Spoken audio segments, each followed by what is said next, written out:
அஸ்ஸலாமு அலைக்கும். Welcome to Naja kitchen. எல்லோரும் எப்படி இருக்கீங்க? அல்ஹம்துலில்லாஹ் எனக்கு ரொம்ப நல்லாயிருக்கும். இன்றைக்கி எங்கள் வீட்டில் நைட்டுக்கு என்ன டின்னர் பார்த்தீங்களா? சூப்பரான ஒரு பரோட்டா தாங்க. கோதுமை மாவில் போட்டிருக்கேன். பிள்ளைங்க ஆசைப்பட்டாங்கன்னு சொல்லிட்டு என்னைக்காவது கடையில் வாங்கி கொடுப்பேன். அந்த மைதா மாவு பரோட்டா மாதத்தில் ஒரு நாளைக்கு கடையில் வாங்கி தான் கொடுப்பேன், இல்லைன்னு சொல்ல மாட்டேன். இன்றைக்கி நான் வந்து கோதுமை மாவில் வீட்டிலே ரெடி பண்ணிட்டேன். பார்த்தீங்களா, சூப்பராக பிசைஞ்சு வச்சு ஒரு 1/2 hour ஊற வச்சுட்டு அதுக்கப்புறம் பேடா போட்டு வச்சுட்டேன். இப்போ நம்ம ஒன்று ஒன்றா சுற்றி எடுக்க வேண்டியது தான்.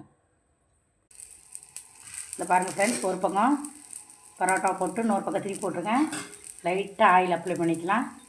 நம்ம வீட்டிலையே செஞ்சுக்கலாங்க. இருக்கிற பொருளை வச்சு வீட்டிலே வேணுங்கிறப்போ பரோட்டாவோ சப்பாத்தி, எப்போவும் சப்பாத்தி சாப்பிட்றாங்க, அதனால நீ பரோட்டா ரெடி பண்ணி கொடுத்தேன்.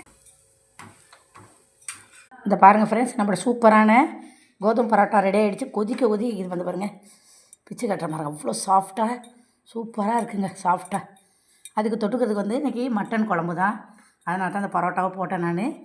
இதான் நைட்டு டின்னர் எங்கள் வீட்டில். இந்த வீடியோ பிடிச்சிருந்தால் லைக் பண்ணி ஷேர் பண்ணி சப்போர்ட் பண்ணுங்கள். அஸ்ஸலாமு அலைக்கும்.